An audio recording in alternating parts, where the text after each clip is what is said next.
Hello, everyone. In this podcast, we will be discussing sensitive topics such as sexual assault. It's important to take care of yourself while listening. Some suggestions are listening while you're in a healthy headspace or knowing who you can reach out to if you become upset.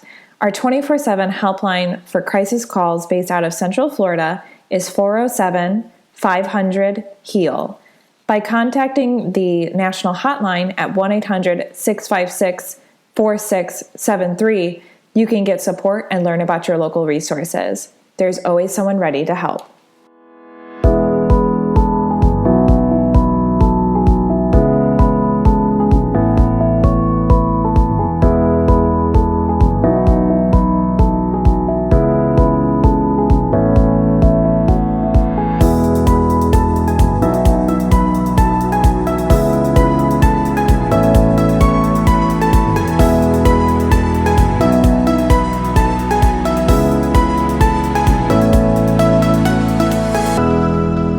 Welcome to the Victim Service Center podcast.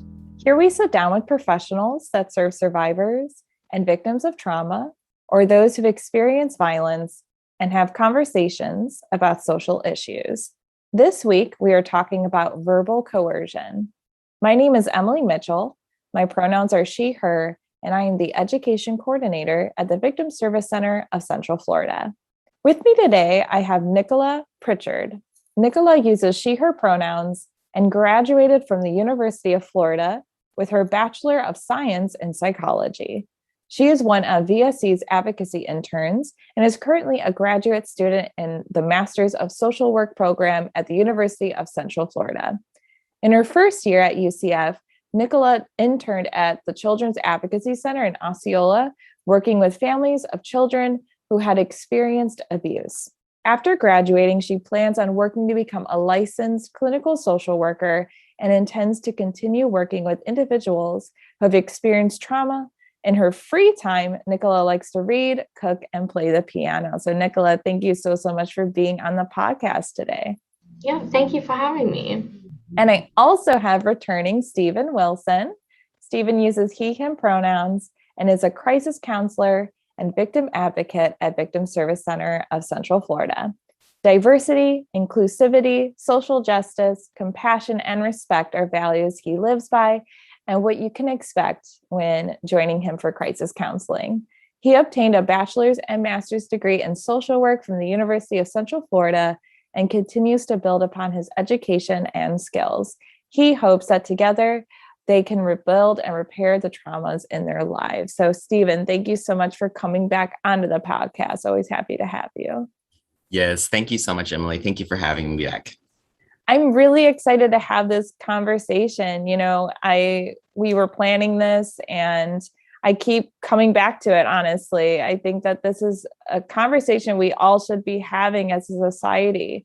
So just as a very brief introduction, we talk a lot about consent and how it has to be enthusiastic and free of coercion.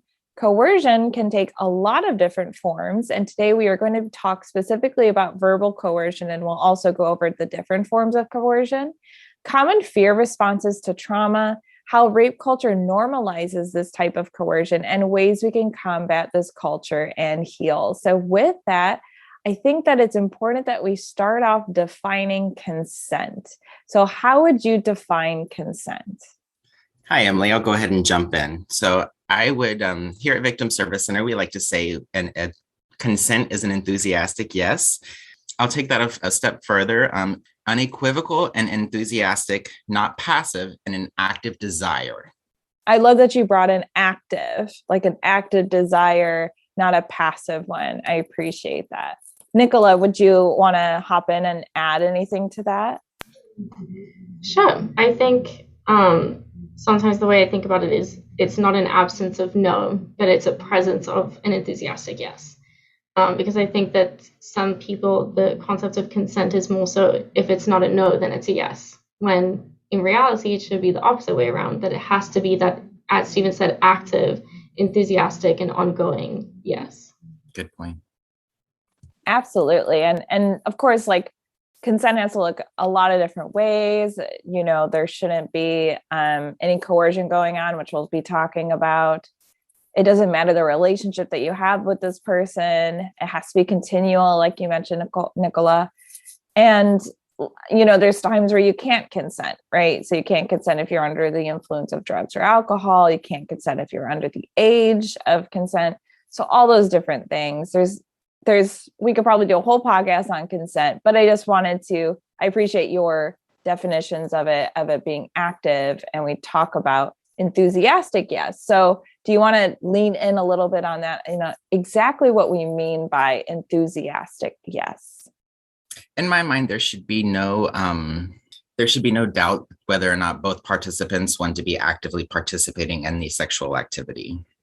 I think that's a great way to put it. Simple, clean cut, absolutely. And sometimes when we talk about consent, we talk about like nonverbal cues. So what are some nonverbal cues that we should be mindful of?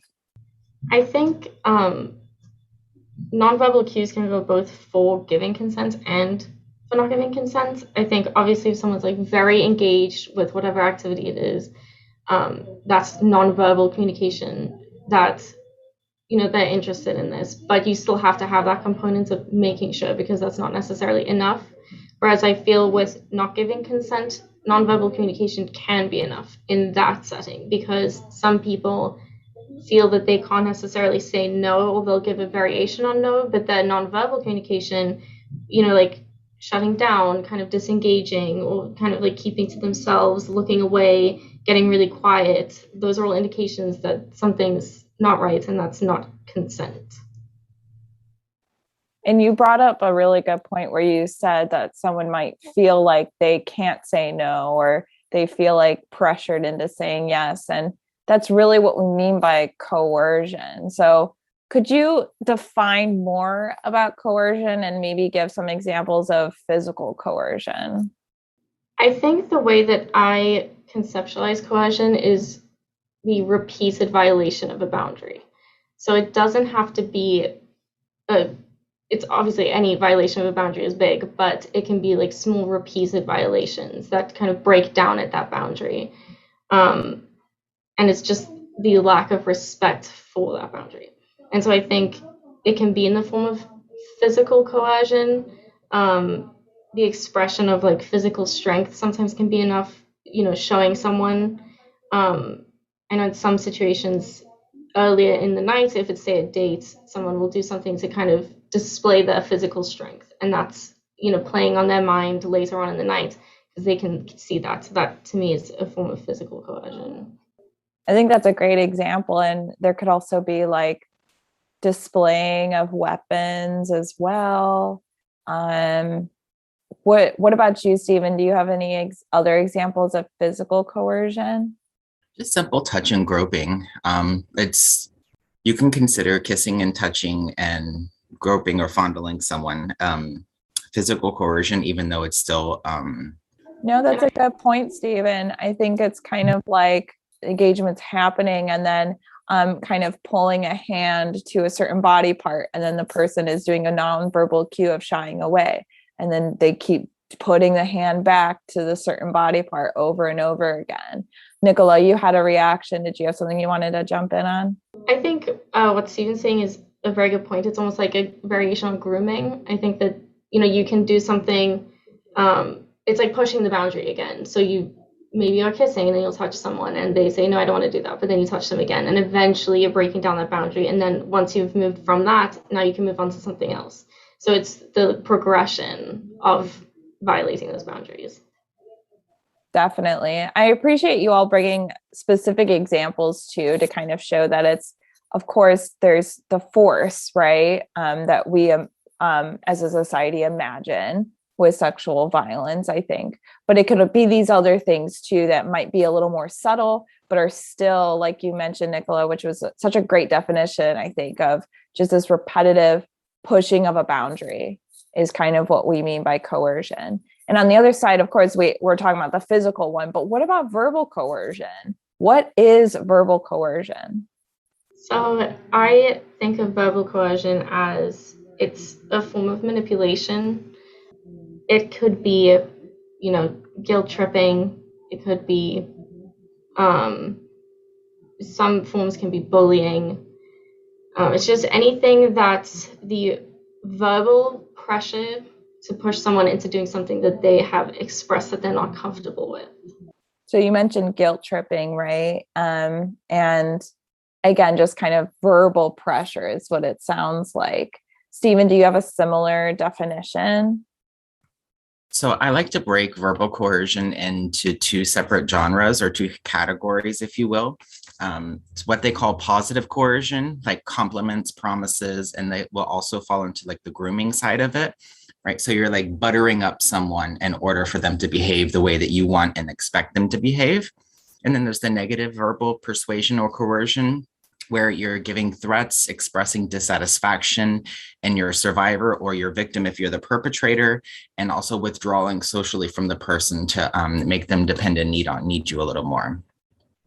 Oh yeah, so I'm hearing kind of like, and this could be a totally different conversation, but this love bombing kind of approach sometimes to manipulation, where someone's giving a lot of love to someone, a lot of attention, and then they'll drop out. So then that person does try to seek that approval once again. So yeah, we can see how this is kind of turning in, we're seeing like the overlaps of like intimate partner violence here, essentially.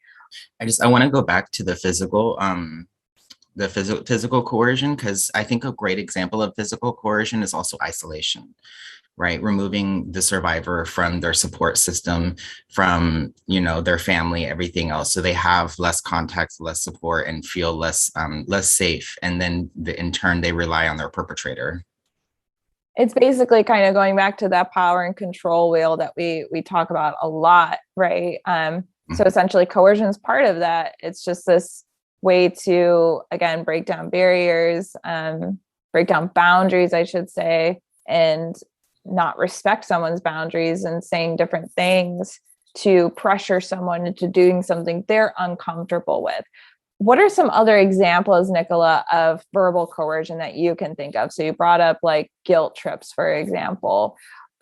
Maybe what could that look like? Or what are some other examples that maybe people normally don't see as manipulative, essentially? I think one that Stephen kind of touched on, or at least reminded me of, is I feel like the silent treatment is often used. So when someone says no, at least for a short period of time, they'll just stop talking to them entirely to kind of, create that need and a sense of urgency for them to say yes, to kind of get rid of that silence. I feel like that's one of the big ones. Guilt tripping. I think that can take a lot of forms. I think often it's that thing of, oh, you don't like me enough, kind of playing on someone's emotions, making them feel bad about their decision to say no.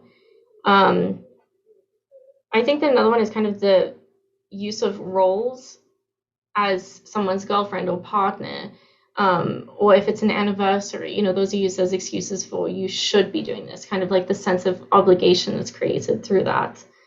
I think there's also often the conversation of, you did it for this other person. So kind of referring back to previous instances of consent. So you did this for this person, but you say you love me, so why wouldn't you do it for me? Kind of calling back to those previous experiences. There's also the thing of it's, only happened once for me before. I've never done this with anyone, kind of making that the other person's problem to solve for them. These are all like so great examples that you're bringing up. Yeah, I really want to lean in on especially these expectations of certain anniversaries or birthdays or things like that. It's making me think of other examples of types of coercion. For example, gift giving, right, as a form of expectation when a gift is given, when a gift is just a gift. That's the end of that transaction. There doesn't need to be reciprocity or anything like that, right? So I think that one of the reasons why we're having this conversation especially is because these forms of coercion, I feel like, often go overlooked. So do you think that society does not see verbal coercion as sexual assault? So personally, for me, I will say that coercion is definitely a part of facilitating sexual assault and rape. As far as general society, I do not think that they view it as rape or sexual assault. And in my mind, I attribute this to, the things we depict on TV, right? Like when we see those TVs dramatized, and there are cases that are that violent and that brutal, but because that's what we have for a perspective of an example of an assault, I think oftentimes we don't take into account how coercion can take place. So these graphic depictions of rape on TV really set the stage for what people think of what rape looks like. And therefore, they don't consider the coercion part of it or the manipulation and blackmail part of it that leads up to it. I'm so glad that you brought that up. I think that a big piece of this is we have this script in our mind of this is what sexual assault looks like, right? And when it may look a different way, when we know 8 out of 10 times, for example, it's someone that the survivor knows. But when we have this script in our mind that it's a stranger and it's violent and it looks this way, then we may not, as a society, recognize when something is sexual assault, when it is crossing boundaries and things like that. Nicola, why do you think that this is? Do you agree? Do you think that society doesn't see verbal coercion as sexual assault? I definitely agree with everything Stephen said. I feel like that's a very good way of explaining it. I think it also speaks to the just world hypothesis that a lot of people have, that no one that loves you would do this to you. And if, no one who cares about you would ever put you in that position. And that doesn't fit into the worldview of, rape is this thing that someone who hates you does to you. So that doesn't fit into people's view of rape a lot of the time because of the fact that it is oftentimes someone who's close to you doing these things, or someone that you care about, which can be extra difficult. And I think there's also this piece of lacking knowledge of fear responses and how that plays into this situation. Because a lot of people will say, well, he's not physically keeping you there. Nothing is, stopping you from getting up and walking out the door. Nothing's stopping you from saying, no, I don't want to do that. And there's lots of prevention programs that'll teach you to be, you just have to be, it's that like posturing thing. You got to stand up and say no as firmly as possible. But there's a lack of understanding of the fact that some people's bodies don't choose that and they don't get to make that choice. And so because of that piece missing, a lot of people say, well, it wasn't assault because technically, and it's this technicality of you technically said yes, you technically consented. But that again goes back to the lack of knowledge of consent. So it's this huge piece that's missing from this that people end up overlooking, and they just see someone who willingly chose to stay somewhere, and essentially they see it as putting themselves in that situation when that's not at all what happens. I'm so glad you brought that up, because one of the myths that I go over in my trainings is, yes, we'll talk more about this fear response, but essentially one of them can be freeze. And again, people may not, I should say, people do not choose how they respond to this stimulus, right? This fear, this trauma response. And so there's this myth that if one does not physically fight this person off, then it wasn't sexual assault, which we're here to say that is not true. Everyone responds to trauma differently. So let's talk about that. If someone is doing the freeze response, that is their body protecting themselves. That does not mean that they consented to whatever activity happened. So what are some of those common trauma or fear responses that you wanted to bring up? So I think that freeze and fawn are the two that I would bring up as very important. I feel like people are beginning to understand freeze better because of increased education and outreach, and that's becoming more accepted, and people are understanding that role in sexual assault. But I think that fawn and kind of this like tend and befriend response is still very much misunderstood, and it's seen as someone giving in and consenting when it's a fear response, and it's essentially a de-escalation tactic.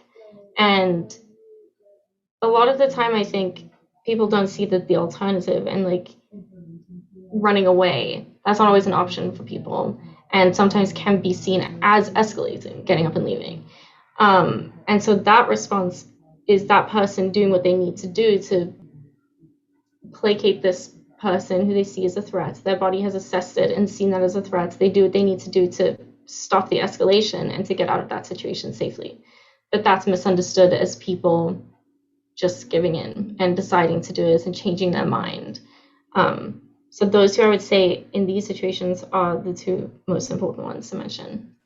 Definitely. And like you mentioned, those are two. And the other ones that are more commonly is the fight or flight, right? That's how we were kind of taught. And now we're kind of learning a little bit more of fight being the physical fighting and deciding to face head on the danger. And then flight being choosing, again, not choosing, reacting and running away. And then freezing being, freezing, right? I think of like deer in the headlights kind of situation. And then fawn, though, can you give more of a definition of that? Because I feel like that one is pretty new. I don't know if you have one, Stephen. Yeah, I agree. This isn't something that fawn wasn't something that was brought up, at least to my knowledge, 5 years ago. So I don't know that it is as socially known. You immediately aim to please to avoid conflict, right? So we're trying to avoid a scenario from happening. So if someone's already acting aggressively or displaying aggressive behaviors and they are coming on to you aggressively, that may be a response that is needed to get you out of that situation. And it's not that you have chosen this situation. It's the safest way for you to get through that situation. Absolutely. I think that's a great way to explain it. And we're doing a lot more research on it. And I'm really glad that that's becoming more common as people start to understand these really common fear responses. And again, things that we don't choose. It's our body kind of responding to danger in the way that it can keep itself safe. So Nicola, can you talk a little bit about how a survivor can go into a trauma response once their first no has been ignored or disrespected? So I think that what's also important to note about these situations is that relationship that people often have with the perpetrator. Because as that first no is ignored, that first of all is confusing, because this person that you care about, you've just expressed a boundary to them and they've completely ignored it. So a lot of that initial no that's ignored is kind of the shock value to the body of, I don't understand what's happening. And it can be hard to assess for threat when you're confused about, this person cares about me, but then here's a situation that's directly in contrast with that idea. So a lot of the time that also plays into why they don't just get up and leave, because you're not even sure if something's happening yet, because that's kind of the beginning. And then from there, it's an escalation. But as that first no happens, that's the start of the trauma response and the fear response to this. And I think, that first no happens and the person's assessing, and that's when the body starts to assess for this threat. The second no, and often a lot of the times the person will go through the tactic. So it's not just the same tactic the whole time. So they'll start with, you should do this for me because we're in a relationship, and you say no. And then now this person's not listening to that. Then next is, yeah, but I thought you cared about me. So then the body's reacting to that and taking in that information, and the threat is starting to build. And so then more fear is kind of entering the situation, because then when you say no, it's ignored again. And so your body's starting to learn, I'm saying no, but this isn't getting a response. And then as that escalates to, but you did that with him, so why won't you do that with me? It can start to feel more aggressive. And then that's when your body can kick into, what fear response am I going to choose? But the person doesn't get to choose that. That's their own biological body choosing that for them. And so as that situation progresses, it can feel like an escalation to the survivor. Even if people on the outside would say, I don't understand why you stayed for the whole thing, they're reacting to this progression of escalating verbal pressure. And the fear response is going through that entire beginning portion, because that's really where this pressure is happening. Once the person eventually is worn down or feels like they have to because it's escalating to a point that they're not comfortable with, and then the act occurs where they felt like they had to do it and they did it, people will see that as the only part of the assault. But there's this whole beginning section with all of these dynamics of control and pressure that are ignored in thinking about the fear response. There's a whole preamble to this act of assault. Well stated, Nicola. Yeah, I think that was such a great way of explaining it. And I wonder, I have a follow-up question for you. Let's say it's a long-term relationship and this kind of behavior started maybe at the beginning, right? Where they're like pushing, and then, okay, right? Pushing, I should say. And then the assault happens is how I should put it. Do you think that now, as the verbal coercion later on in the relationship, the fear response can maybe happen a little quicker or like faster almost in the sense that now the person doesn't have to do so many steps because the fear response happens quicker? I think that's definitely a possibility for some people, because the initial times that those happen, a lot of the time people are trying to figure out if it's even happening. So there's that sense of confusion and shock about the fact that they're in that situation and whether they're in that situation at all. But as that goes on, the body starts to recognize those cues. So when the first instance of that happens, or something that even sounds similar, it can be a trigger for the body to have that fear response. And so it could happen quicker. So they don't have to have that lead up of, I don't understand what's happening. This person is supposed to care about me. It's pushing me to something I don't want to do. It's recognized by the body. So they'll have a faster fear response. The more the behavior is repeated, the neurons in the brain create a synapses, making it more of a direct and efficient response. Definitely. Yeah, that's kind of, I'm glad that I made sense. Two smart people obviously are on this call, so they understood. So I appreciate that. Yeah. And going off of that, do you think that cases of sexual assault that involve verbal coercion, where there may have been a verbal yes given after badgering for sex, for example, are these maybe not seen as serious as other cases of sexual assault? I think definitely. I think that victim blaming plays a role in that. I think that it's this thing of the technicality of it. So they technically gave in, and that invokes victim blaming in a lot of people, because people who haven't been in that situation or maybe don't understand the dynamics of that will look at this and say, but you could have avoided it.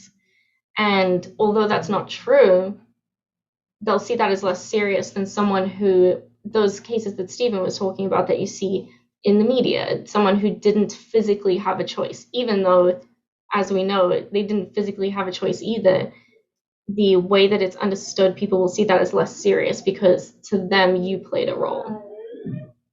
I agree, Nicola. It's all about education, and when we're in high school or middle school, we get sexual wellness classes and things like that where we learn about sexual health, but sexual assault and rape is not talked about and discussed. And like you were saying, like because of the way rapes and sexual assaults are depicted on TV, when it's not violent, brutal, or like overly aggressive, I don't feel that it is taken as seriously, especially if the survivor didn't show a display act of trying to fight back or some way of stopping it or preventing it. And then also like the survivor themselves can feel invalidated and that their story isn't real because, they don't understand their own trauma response. My body shut down. I didn't fight them off, so they can begin to self-blame, as well as like general society who doesn't understand the trauma responses because of the way that they've learned about sexual assault and rape. So I do think that assaults that are used with verbal coercion and lack a lot of violence and physical violence are unfortunately seen as less valid and is seen less valid either by society or the survivor themselves. I'm really glad that you brought up that as well, because as you know, sexual violence is one of the most underreported crimes ever. And this can definitely, we're seeing how this rape culture that we've lived in is invalidating people's experiences of being violated and not having their boundaries respected. So do you think that the reason because society tells us verbal coercive cases of sexual violence are not seen as serious or are not even maybe even recognized at all as sexual assault, do you think that this could be a reason why survivors choose not to report? And why do you think that is? Absolutely, I do. And once again, it's the way it's depicted, two extremes, right? There's one who fawns or freezes and shuts down, and there's not a whole lot of violence. And then there's the brutally assaulted woman or male who has the really physical assault. And because of those two extremes, we don't see the assaults that happen in between that. And I think that maybe a survivor might be kind of,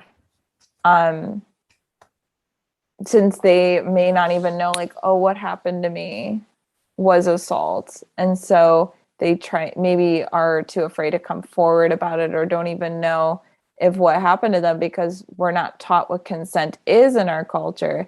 They don't even realize that their consent may have been violated, or they may feel that, well, what happened wasn't what I typically identify as sexual assault, and therefore it's not bad enough to report, or people aren't going to believe me anyway, or they're going to blame me for it because I in their mind might have consented, but I really didn't feel like I consent. Do you know what I mean? So I feel like that could definitely play as to why a lot of survivors may not report.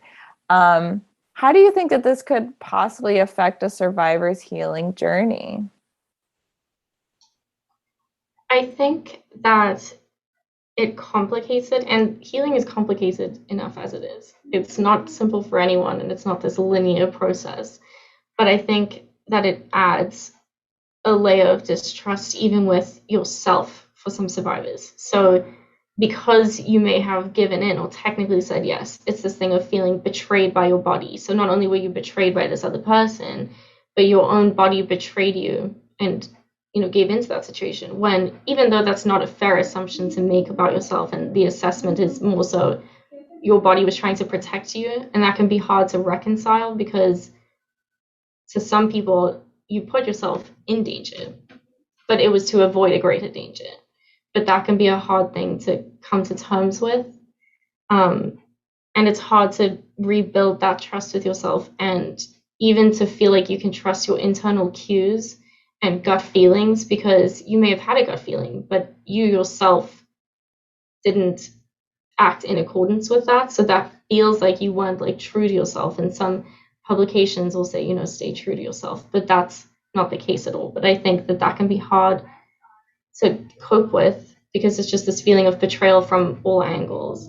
In addition to that too, again, just this idea of, is what happened to me even considered sexual violence? And just like kind of starting to process of, do you think that maybe a client might even be in denial, in the sense that, can I even call myself a survivor, right?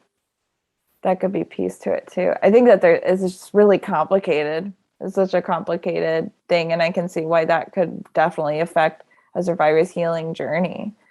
The sad part for me is if a client or a survivor is invalidating themselves and validating their own story, you're not acknowledging what's happened and what's been done, and therefore you're not able to begin your healing journey, right? Like you can't heal something that you're not acknowledging has been damaged.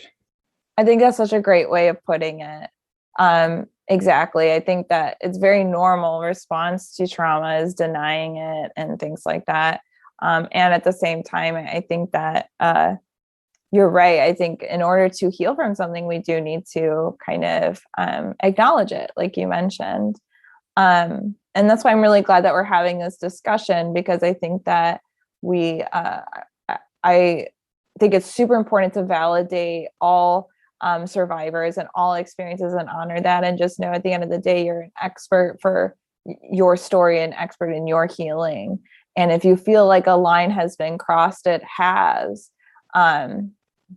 That's really where enthusiastic consent comes into play, right? There should be no doubt, like you said, Nicola. If you think that there was a line that was crossed, there was a line that was crossed, and you deserve support, and you deserve to heal from that. Nicola, it looks like you want to jump in. I do. I was going to say also, I think that sometimes the understandable reactions that survivors can have about the sexual assaults, they may feel like they're not allowed to have them, or they're not allowed to receive services because they don't even know if they can say they were assaulted. And a lot of people who were coerced into doing things will use very minimizing language and say, I had unwanted sexual activity. They won't call it assault. And it's like a linguistic cue that they feel like they're not allowed to call it that, or they'll qualify it with, this happened to me, but it wasn't rape. So I know it's not that bad, even though it is that bad, but they feel like they have to justify it to people to make sure that other people know that they're also minimizing it, to kind of fit that narrative. And I think that some survivors have some feelings that may seem insane. Some survivors feel like they almost wish the assault was worse, which sounds ridiculous and, terrible. And they feel like, I'm terrible for thinking that I wish I was assaulted worse. But it's more so a reflection of the fact that if it was worse, and if it was this brutal attack, like Stephen was mentioning, people would accept it more, even though, as we know, there's a lack of acceptance anywhere. But there's a lot of guilt that comes with this feeling of, I wish my assault was worse, so that they could have that acceptance and validation that, what happened to them was bad, and that it makes sense that they're feeling like the anger and the grief and all of the feelings that come with sexual assault. I agree, Nicola. My feelings would be more valid if my assault was more violent, or yeah. That is such a powerful statement, I feel. Sorry, Stephen, I didn't mean to cut you off. No. I was just agreeing with Nicola that it's like if it's not a violent assault, then it seems that your feelings shouldn't be as valid as someone who did go through a very violent assault. And that's not the case at all, because we still have those feelings and emotions, whether we validate them or not. Yeah, I think that that's such an important piece to it. Your emotions are your emotions, your experience is your experience, and you deserve support and you deserve to heal.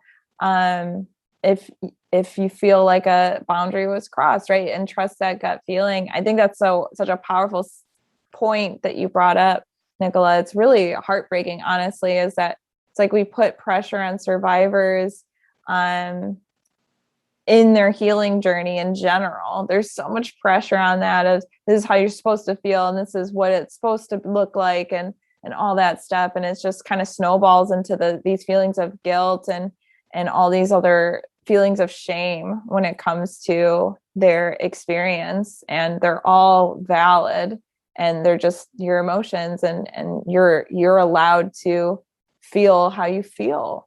We talk a lot about rape culture on this podcast. It's an important topic, so we should be talking about it a lot. And one of the aspects of rape culture is strict gender roles, such as men being dominant and sexually aggressive. Going off of that, I think that we can agree that we link, as a society, we could link a man's value by their sexuality. So link their value to their sexuality. For example, concepts like scoring and adding a notch on your belt are linked to their worth. Furthermore, it seems society puts a lot of pressure on men when it comes to sex, like being able to perform or being able to perform at long intervals, like things like that. So essentially toxic masculinity is what I'm saying. So with all that being said, do you think that this contributes to the use of verbal coercion, the refusal to understand what an enthusiastic yes looks like, and ultimately not respecting boundaries? I think it definitely contributes to it. I think that you can see a lot of that reflected in the specific techniques that are used in the comments that are made to survivors is very focused on, you know, even in saying like, oh, well, you're my girlfriend, like you should do this for me. That comes from like that thing of this is what I'm supposed to be receiving in this role, or even as a man. That's kind of like the thing that's communicated to survivors, but that's the foundation of that. So I think that it contributes to it, but in a way it's the base of where these things come from. So you can't really separate the two in a way. That makes a lot of sense. And I'm wondering if this also could contribute and affect male survivors of sexual assault, right? So for example, how is the idea of men always wanting sex maybe damaging for male survivors, right? Does it make them question if what happened to them was sexual violence, or I was supposed to want this but it was forced upon me, you know? Yes, I think definitely so, because I think, you know, for men in general, sexual assault can be a very different experience, and in terms of like how to heal from that, and there's different dynamics that go into that because of this, you know, myth that you're saying that men should always want sex, and people kind of just don't see it as bad, or even the physiological response of, you know, getting an erection can be seen as like, oh, but he consented. And I think with verbal coercion specifically, because it's also not violence, and it speaks to what Stephen was saying earlier, it's not this like violent assault, and then added with the idea that men should always want sex, it's a situation where the survivor themselves can feel like, was I even assaulted? Which is what other survivors feel anyway, but it's this added thing of, are they even allowed to say that they didn't want sex in the first place?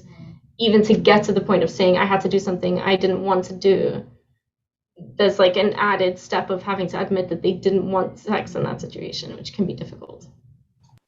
Yeah, absolutely. I just wanted to kind of uplift that once again. Like, we're talking a lot about like, you know, coercion and things like that. And I always like to uplift that men are also survivors of sexual violence. And I appreciate that you bringing in this other kind of viewpoint as well, as far as always like to mention that toxic masculinity affects everyone essentially. And I like what you said, which is, am I even allowed to be a victim or call myself a survivor? I think that that's super powerful. I think toxic masculinity shows itself in many different ways. I find that men sometimes struggle a little bit more when they've been a victim of a crime, especially when it comes to like coercion, manipulation, and sexual assault.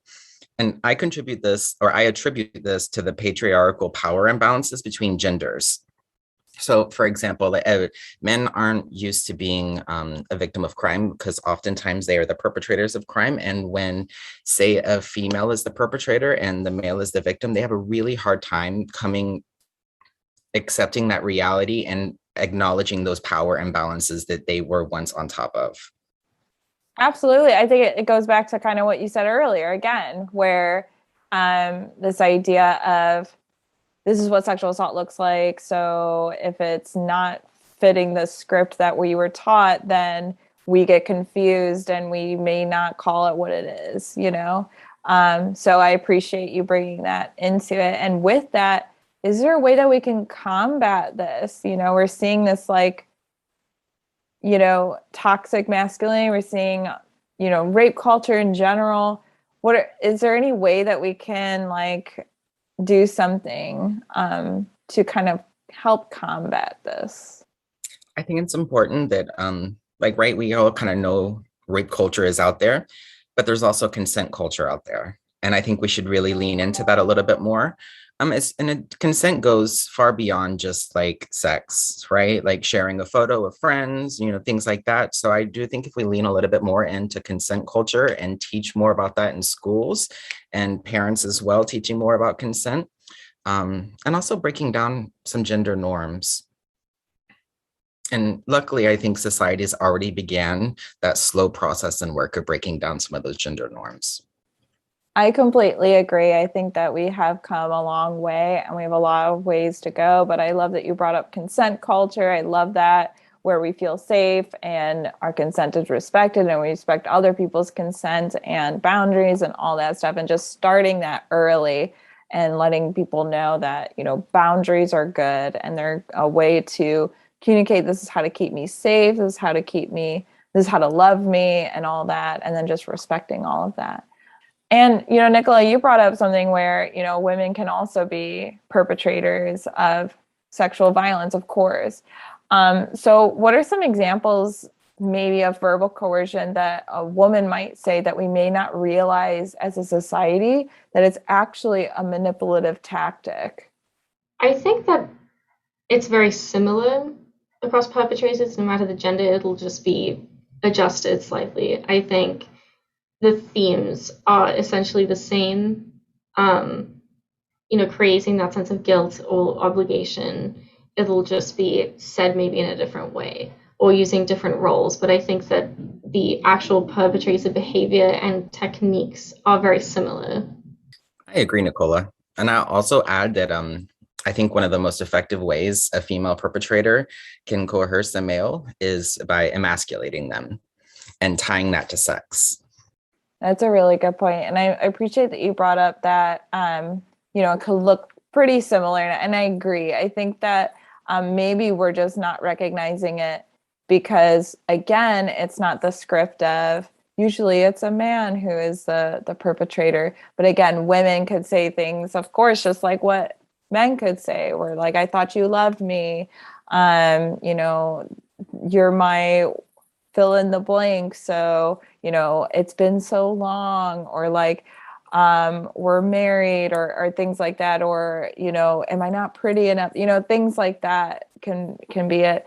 I kind of like threw out a lot of different examples, but for people out there, just so that they can see kind of red flags of this verbal coercion, are there any kind of examples of these red flags that you wanted to kind of highlight? Because again, I think a lot of this is really just society not seeing, oh, this is coercive and manipulative. So what are some maybe red flags that you wanted to uplift?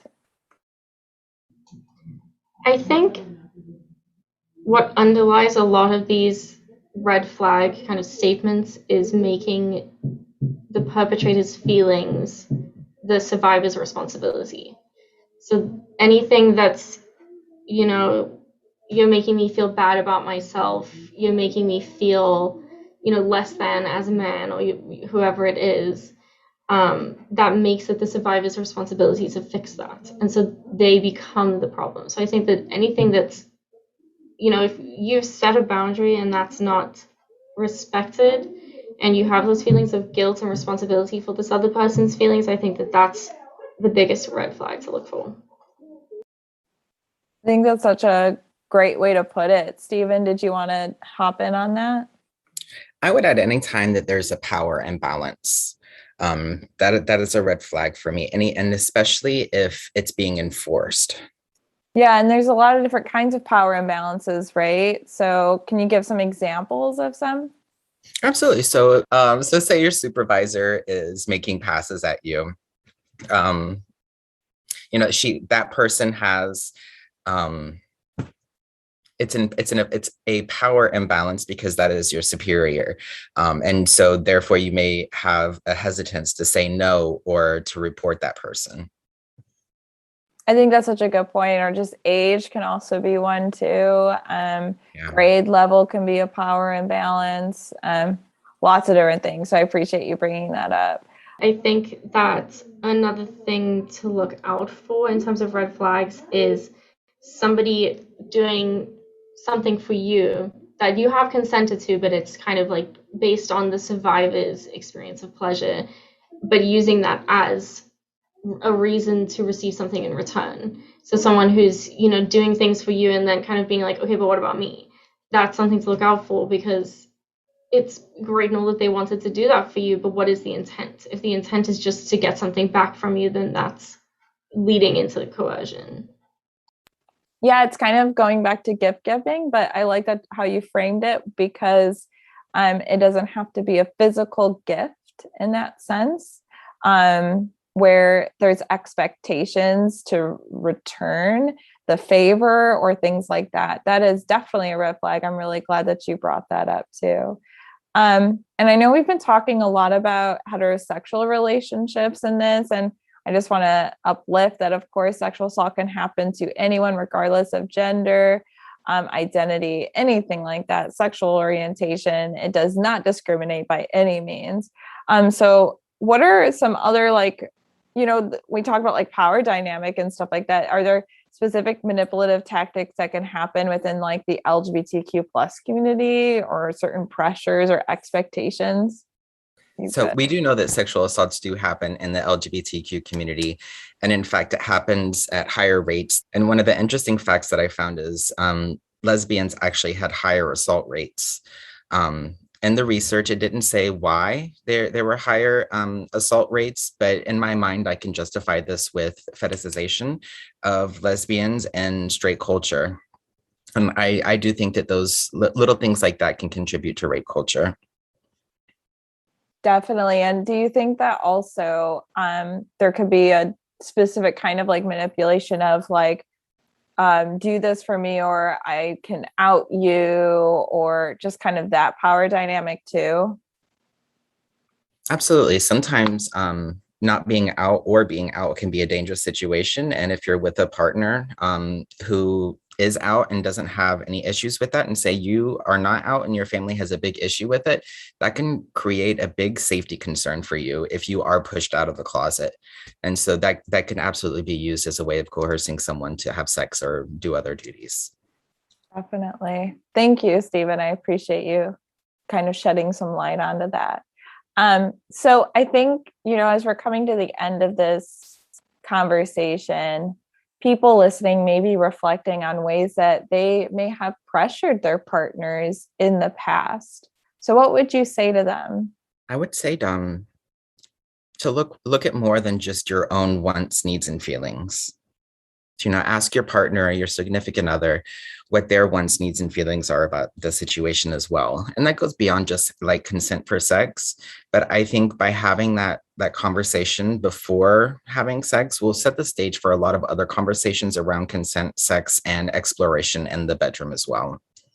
I think everything that Stephen said is good. I think that's what I would say as well.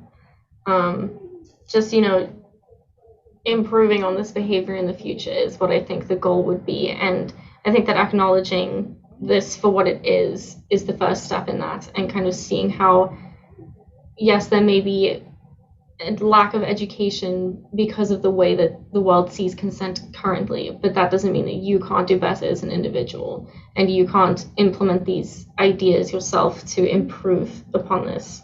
And I think that having those conversations with people you may feel that you pressured in the past is also important. Going back and, validating for them that you realize that wasn't okay, and, that you should not have put them in that position, I think is very important as well, and could be potentially helpful for their healing process. Definitely. And then I like that you said that, the important thing is just changing the behaviors, and first and foremost, kind of acknowledging that this pressured thing is not okay. And like we're in this culture that's kind of saying that it's okay, but it's not. And so acknowledging that is definitely the first step. And then you're also in control of your behaviors. And I think that it's really courageous of a person to change their behaviors. Stephen, did you have something you wanted to add? Yeah, I wanted to say that consent can be revoked at any time. And just because you consent to having sex, say vaginal sex, it doesn't mean that you consent to everything else that can fall underneath the sexual wheelhouse. So because you consent to having oral sex, it doesn't mean that you consent to having vaginal sex. Just because you consent to vaginal sex doesn't mean you consent to anal sex. So through each of those steps, there should be a conversation and acknowledgement.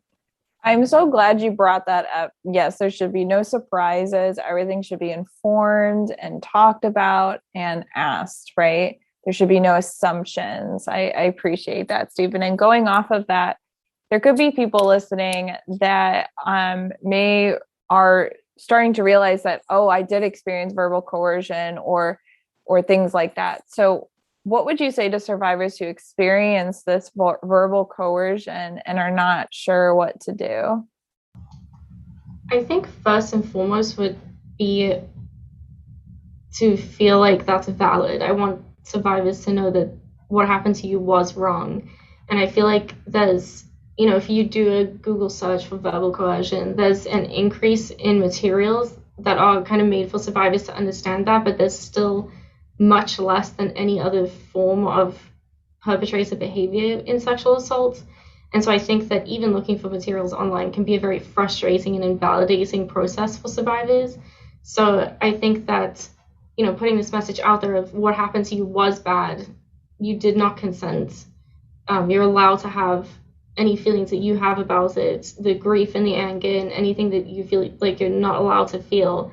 You're allowed to feel that, and you're allowed to seek help and get services, because what happened to you is a valid form of sexual assault, and you deserve to heal from that and feel like your feelings are accepted as understandable and rational in this situation. And I think a lot of survivors can feel like they are crazy and overdramatic, but they're not crazy and they're not overdramatic, and they've been through something traumatic. So that's what I would want them to know.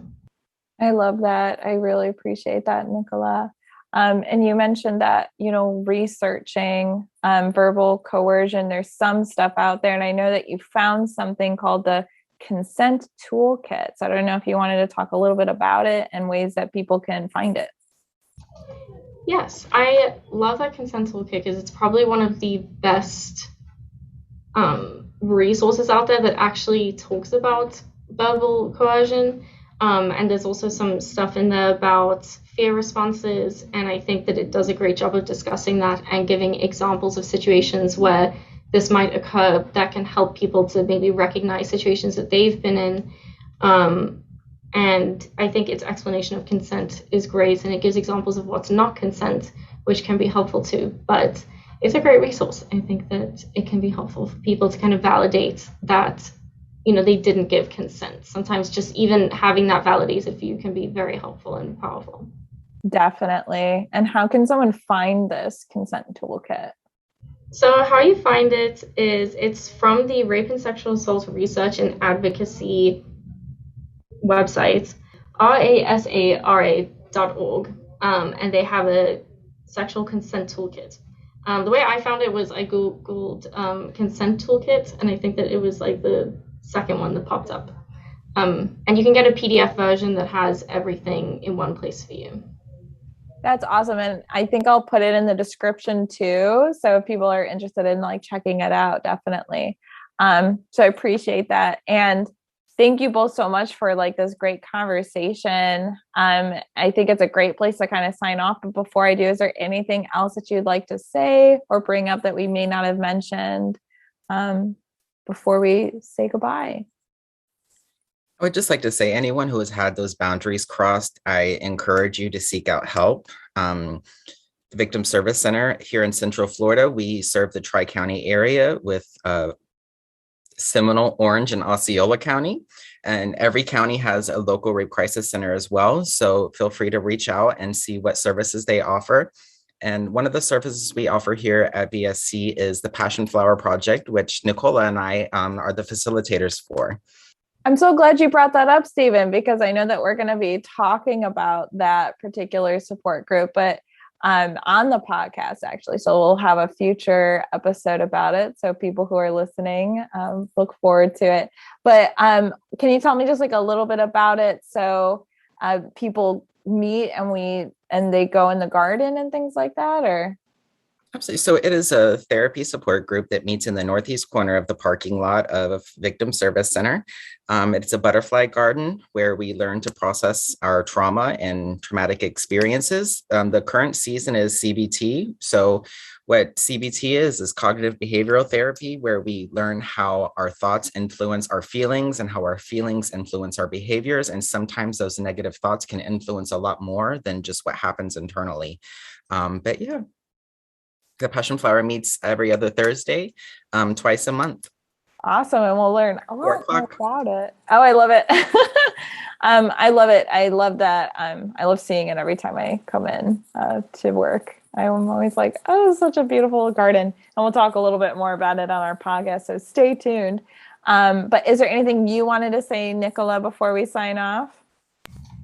Yes, I think for people listening, a takeaway that I feel like is important to mention is also for, not people who have experienced this or feel like they have been the perpetrators in these situations, is anyone else. I think that it's important to mention if someone comes to you and says that they've experienced this, to not minimize it and not, kind of focus on like, oh, well, it was a gray area and, make excuses. Because a lot of the time, because of the nature of it, the people who the survivors can turn to are often mutual friends of the perpetrator.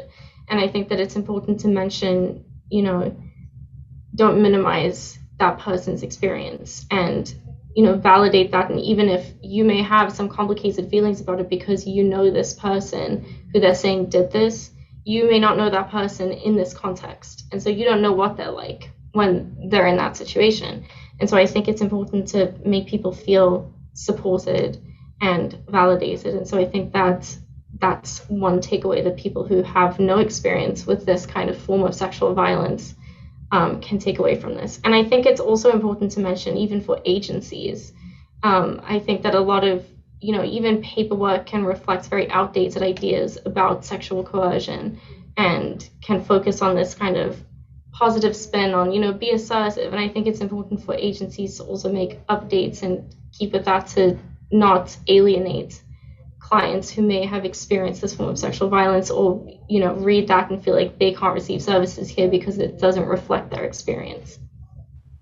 I love that. I think that is a wonderful place to sign off. And, we had a question earlier of how can we combat rape culture? And I think being a supporter in that sense, and as far as like an agency or as an individual for survivors who come forward and share, is definitely an amazing way we can combat rape culture.